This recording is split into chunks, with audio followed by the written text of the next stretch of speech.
Mensi, senang sekali bertemu lagi kita di YouTube series dari Cek Fakta Reproduksi Perempuan. Kali ini kita sudah masuk di episode ketiga dengan judul yang berbeda. Judulnya adalah Kok mens saya sakit ya?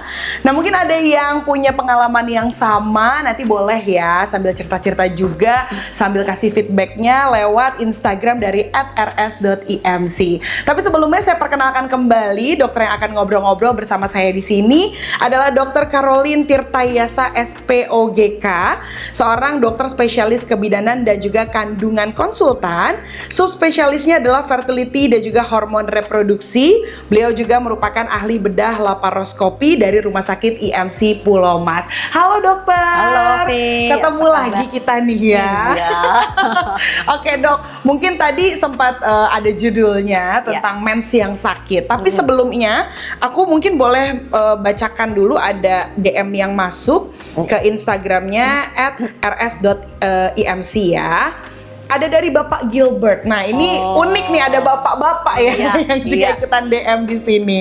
Dia mau usul bahas soal menstruasi karena putrinya yang usianya 10 tahun mulai tanya-tanya soal mens. Tapi dari saya hanya bisa menjawab mens adalah darah yang keluar dari vagina. Apakah jawabannya benar, Dok? Katanya. Mungkin boleh dibahas dulu sebenarnya menstruasi itu apa sih? Prosesnya seperti apa, Dok? Baik.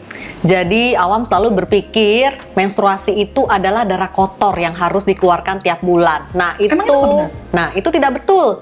Tidak betul. Saya sampai detik ini masih taunya begitu, Dok. Gimana tuh? Iya. Jadi menstruasi itu sebetulnya bukan darah kotor yang memang harus keluar tiap bulan. Tidak. Iya. Nah, saya jelaskan dulu ya, bagaimana sih proses menstruasi itu terjadi, bagaimana bisa keluar darah yang rutin siklik tiap bulan. Nah, ya. itu gimana tuh, Dok? Nah, jadi proses menstruasi normal itu semuanya diawali dari kerja hormon. Ya, hormon yang diproduksi oleh otak, hipofisis, hipotalamus, ya, yang menyasar organ targetnya itu ovarium. Ya, jadi organ target ovarium ini atau indung telur kita memproduksi hormon estrogen namanya. Nah, hormon estrogen ini membuat dinding dalam rahim kita itu menebal. Ya, rutin tuh. Ya, tiap awal siklus estrogen dikeluarkan akan membuat dinding dalam rahim menebal. Ya. Kemudian karena kerja hormon juga yang membuat withdrawal. Jadi luruh si dinding dalam rahim yang sudah tebal ini luruh menjadi darah mens. Dan itu siklik tiap bulan terjadi karena kerja ritme orkestrasi kita bilangnya ya, hormon-hormon tersebut. Jadi darah mens itu sebetulnya adalah luruhan dari dinding dalam rahim kita yang rontok gitu, luruh keluar rutin tiap bulannya. Dan itu belum tentu kotor gitu ya, Dok ya. Iya, itu karena bukan darah kotor sebetulnya. Iya, dinding dalam rahim aja yang luruh gitu tiap bulan. Oke, seperti itu ya, Dok. Berarti ini adalah siklus yang memang harus dilewati oleh setiap perempuan di setiap bulannya ketika masih aktif menstruasi ya. Nah, betul. Masa aktif menstruasi itu biasanya gimana sih, Dok, waktunya? Karena waktu saya kecil dikasih tahu kalau ovariumnya sekian hanya bisa mens sekian kali gitu. Itu benar nggak, Dok? Nah, itu nggak benar juga. Nah, itu nggak benar juga ya? Betul. Jadi aktif menstruasi itu menandakan kalau hormonnya masih aktif. Iya, jadi menstruasi yang aktif itu hanya bisa terjadi kalau hormon-hormon masih aktif. Karena itu anak perempuan yang belum akil balik atau seorang perempuan yang sudah masuk periode menopause ya sudah tidak menstruasi lagi.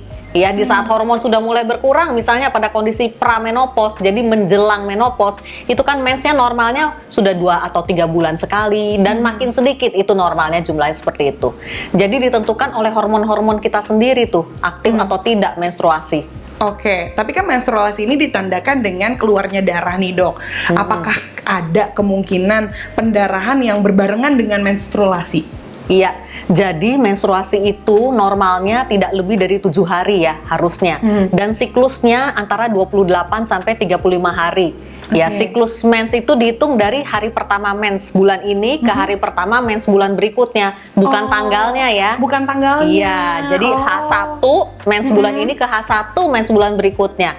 Biasanya kalau kita mau hitung siklus menstruasi kita, ditandain tuh di tanggalan saat mens. Ya, di rata-rata angkanya di jumlah ya H1 ke H1 berikut dibagi 3 itu rata-rata siklus menstruasi kita. Yang normalnya tadi 28 sampai 35 hari itu siklus mens normal. Oke, tapi kan sekarang ini dengan majunya dan juga kita masuk ke era digital gitu ya dok ya, udah banyak nih aplikasi-aplikasi yang membantu kita untuk menentukan kayak siklus mens kita normal apa enggak dan lain-lain sebagainya gitu ya. Nah menurut dokter kita kalau pakai aplikasi kayak gitu boleh aja nggak sih? Boleh aja. Boleh ya? Kalau aplikasinya benar ya boleh aja.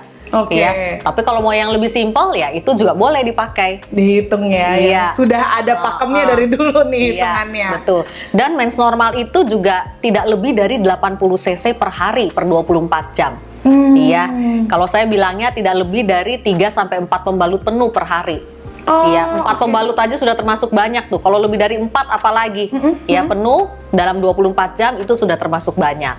Kalau mau lebih akurat lagi, cek sekali-sekali ya. Kalau check up rutin laboratorium, lihat HB. HB itu kadar hemoglobin darah kita. Kalau Anda termasuk anemia, ya HB normal kan 12 sampai 14. Kalau termasuk anemia atau kurang darah, perempuan nih, yang disalahkan pertama adalah mensnya banyak nggak?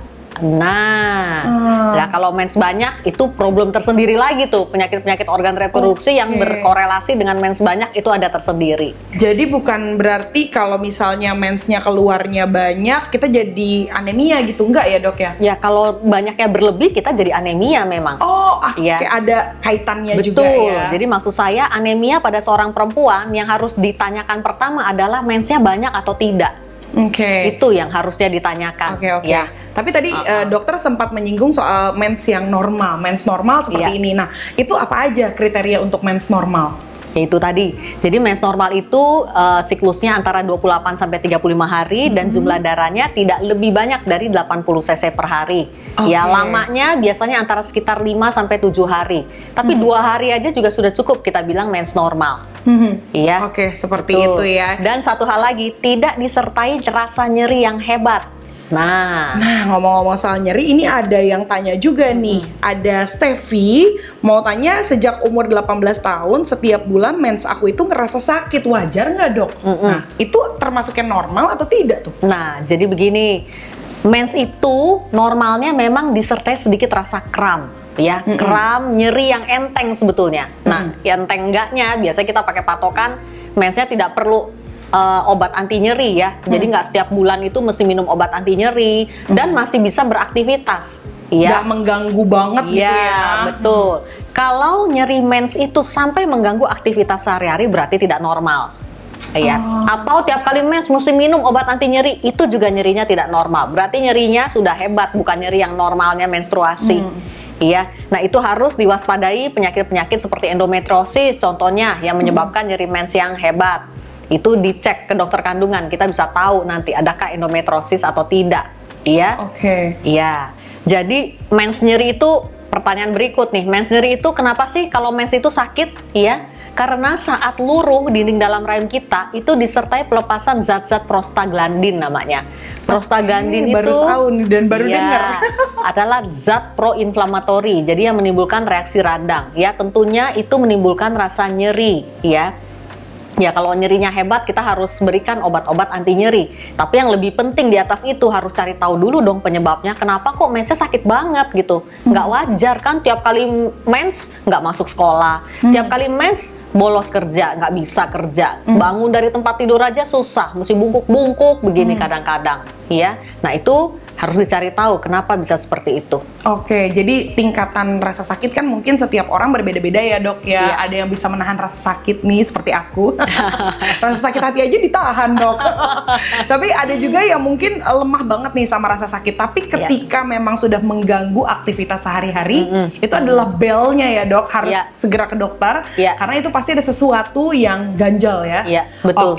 Nah tes apa sih yang harus dilakukan atau apa yang harus diketahui sama seseorang yang mengalami mensnya sakit?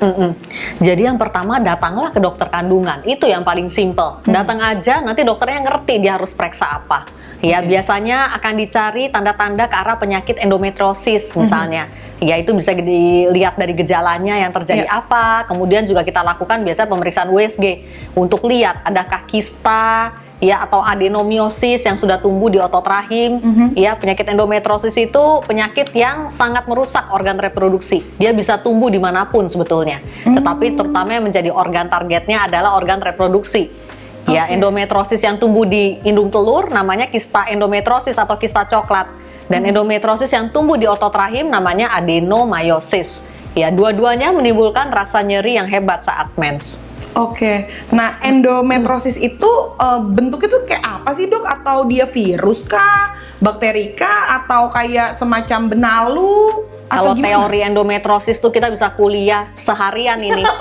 Gak apa-apa dok, singkat aja dok, singkat aja dok. Jadi endometriosis itu sebetulnya jaringan endometrium yang tidak normal. Dia sifatnya invasif, dia bisa tumbuh di seluruh rongga panggul kita. Ya, bahkan bisa tumbuh di paru-paru, ada juga ditemukan endometriosis yang tumbuh di jaringan otak juga ada. Jadi tiap kali mens pasiennya kejang-kejang, itu ada. Atau tiap kali mens dia batuknya berdarah, endometriosis yang tumbuh di paru.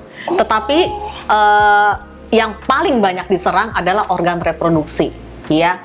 Dan membuat susah hamil karena penyakit endometriosis ini sangat merusak anatomi normal organ reproduksi dan menimbulkan perlengketan.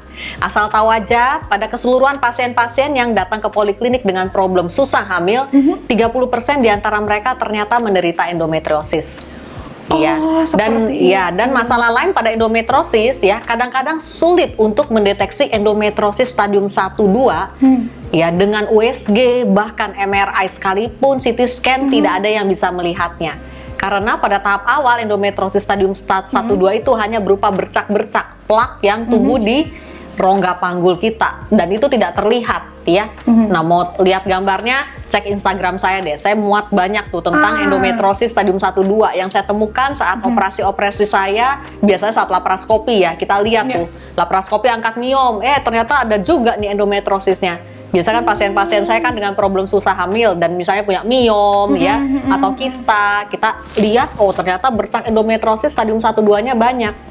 Bahkan saya pernah operasi pasien saya tuh sebetulnya masih nona ya, nona 14 tahun tapi sudah ada miom submukosum. Jadi datang ke saya dengan perdarahan banyak, HB-nya cuma 7.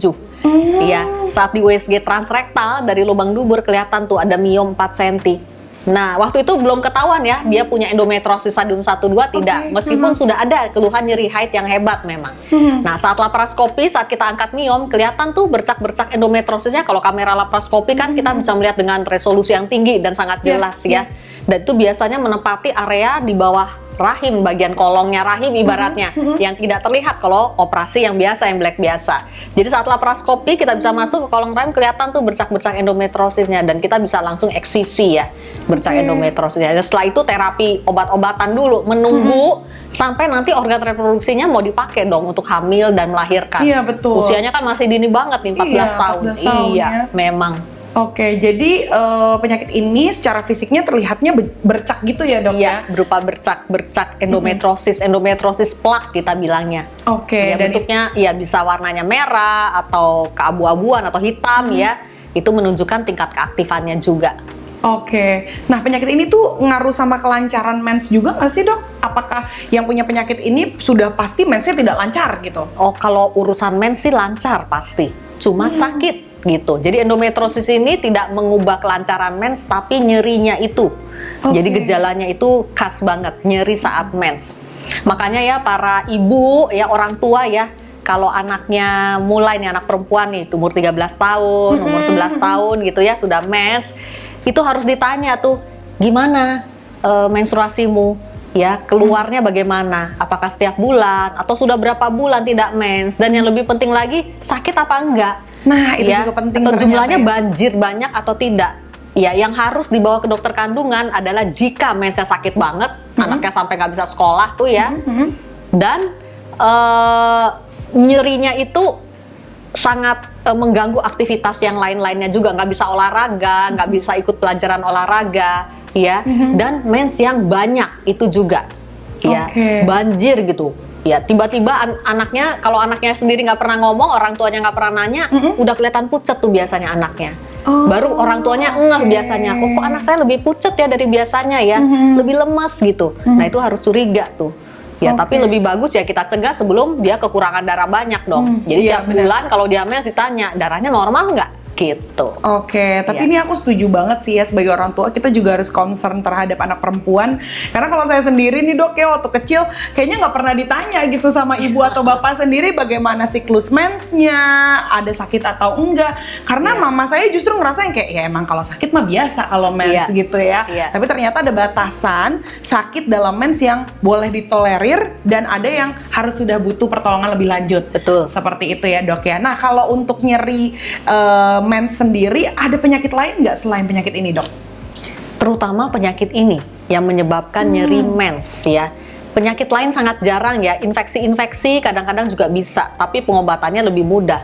Ya, yang paling complicated ini adalah penyakit endometriosis ini. Karena dia sekali terkena, penyakit ini akan terus menemani Anda sepanjang usia reproduksi. Jadi bayangkan kalau seorang anak umur 14 tahun sudah terkena endometriosis, itu mesti kita jaga terus tuh dengan terapi hormonal biasanya. Oh, sampai harus terapi hormonal Iya, juga. betul. Untuk menekan pertumbuhannya supaya tidak terlalu aktif endometriosisnya. Ya jangan sampai dia tumbuh adenomiosis misalnya, atau kista endometriosis, itu tuh sudah habis nanti cadangan sel telur. Bahkan pada kasus adenomiosis yang besar, kadang-kadang rahim harus diangkat baru tuntas. Oh, Iya. Oke.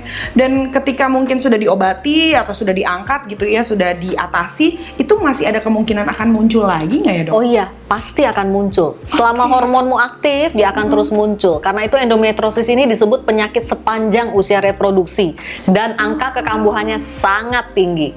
Ya, makanya pasien-pasien yang mau hamil, susah hamil dan punya endometriosis, setelah laparoskopi pun tekan hormon 3 bulan, setelah itu harus lari, itu ibaratnya lari dalam tanda kutip ya, dikejar untuk promilnya. Jadi kejar-kejaran sama penyakit. Sebelum penyakitnya kambuh lagi, kalau bisa udah hamil duluan dong. Ya, karena golden period itu biasanya hanya 6 bulan setelah penekanan hormon, dia mensnya balik lagi, udah jalan tuh penyakit endometriosis. 6 bulan harus hamil. Ya, karena itu promil pada kasus endometriosis beda dengan kasus yang lain. Ya, Oke, ada penanganan cepat. khusus dan Betul. cepat ya. Iya, Oke, iya. kalau area sakitnya dok, ada yang berbeda nggak sama kram wajarnya orang yang mens? Tidak ada yang beda, cuma intensitas nyerinya aja. Kalau lokasi nyeri pasti area bawah pusar sini, ya perut bagian bawah, ya. Tapi kalau yang membedakan adalah intensitasnya tadi. Kalau nyeri yang biasa kan kita tidak curiga ke arah sana. Oke, dan ketika memang ada indikasi untuk penyakit ini, harus ke dokter kah atau ada yang bisa dilakukan dari rumah dulu nih dok penanganannya? Paling diberikan obat anti nyeri ya kalau nyerinya sangat hebat ya. Setelah itu ya cari waktu deh, periksakan ya ke dokter kandungan ya. Untuk melihat adakah tanda-tanda si endometriosis ini. Ya, Oke, seperti itu ya dok betul. ya. Waduh, jadi ini benar-benar salah satu penyakit yang complicated juga ya dok ya. Very complicated. Karena berkaitannya tidak hanya dengan rasa sakit ketika mens, tapi sampai ke reproduksinya juga jadi terganggu gitu ya Iya, dok ya. Iya, betul. Oke, mungkin ada case atau apa gitu yang mau di-share sama dokter di sini yang benar-benar sampai bikin dokter tuh wow, kok bisa gitu ya, yang tentang penyakit ini dok? Jadi penyakit endometriosis sih rata-rata pasien saya sih banyak ya datang dengan kasus endometriosis ini. Mulai dari yang paling ringan sampai yang paling berat. Paling ringan tuh maksudnya datang dengan keluhan nyeri mens yang hebat, tetapi saat USG tidak ditemukan apa-apa. Oke. Tapi nyerinya sangat mengganggu. Ya, biasanya kita cek tumor marker endometriosis itu dari darah ya CA125, tapi itu bukan diagnostik ya. Jadi belum tentu kalau CA125-nya rendah berarti tidak ada endometriosis gitu. Bukan seperti itu. Iya. Kadang-kadang kita patokan sama korelasinya. Memang diagnosis yang paling akurat adalah dengan laparoskopi sebetulnya. Cuma kan itu agak invasif ya, nggak semua orang mau laparoskopi hanya untuk mengetahui dia punya endometriosis atau tidak. Benar. Kecuali ada indikasi lain, misalnya ada kistanya, atau pasiennya memang susah hamil dan dia mau hamil, ya, dia akan dilakukan laparoskopi untuk melihat adakah bercak endometriosis tadi tuh, endometriosis plak tadi. Sampai yang keberatnya tadi dokter udah sempat cerita ya, bercak-bercaknya terlihat jelas. Iya, betul. Gitu ya. Kasus yang paling berat itu adenomiosis yang besar dengan tingkat perlengketan hebat. Jadi yang klasiknya pasien endometriosis ini karena angka kekambuhan sangat tinggi sehingga banyak tuh pasien-pasien yang datang ke saya sudah dengan riwayat operasi beberapa kali. Oh, bahkan bisa sampai beberapa kali ya Oh dok? iya, karena dia kan selalu tumbuh lagi. Oh iya, karena tadi kan maksimumnya aja bisa 6 bulan. Jadi ya? yang datang ke saya tuh ada yang sudah dioperasi 4 kali, 5 kali, ya belum hamil-hamil juga, ya. Jadi, nah itu dia. Jadi kalau mau promil ya endometriosis itu harus ke dokter ahli dan harus dilakukan cepat, memang berkejaran dengan penyakit. Jangan sampai penyakitnya udah kambuh belum hamil juga, mesti operasi lagi kan. Betul. Iya, jadi sebisa mungkin sebelum penyakit kambuh ya udah hamil duluan. Jadi promilnya harus terarah. Wah, pembahasan yang luar biasa sekali hari ini ya dok. Terima kasih banyak untuk waktunya. Sobat IMC, jangan lupa loh kalau ada yang mau ditanyakan atau mungkin ada yang kurang jelas atau mungkin ada pesan ya untuk dan juga masukan-masukan untuk episode berikutnya, silahkan boleh di drop di kolom komentar ataupun bisa juga mention ke @rs.imc yang ada di Instagram. Jangan lupa juga ya, mungkin bisa cek Instagramnya Dr. Caroline untuk mengetahui info lebih lanjut tentang apa yang kita ceritakan hari ini, dan juga di YouTube channelnya dari Dr. Caroline juga boleh ya, sudah ditampilkan. Terima kasih banyak sudah bergabung Sobat IMC, kita bertemu lagi di episode-episode berikutnya.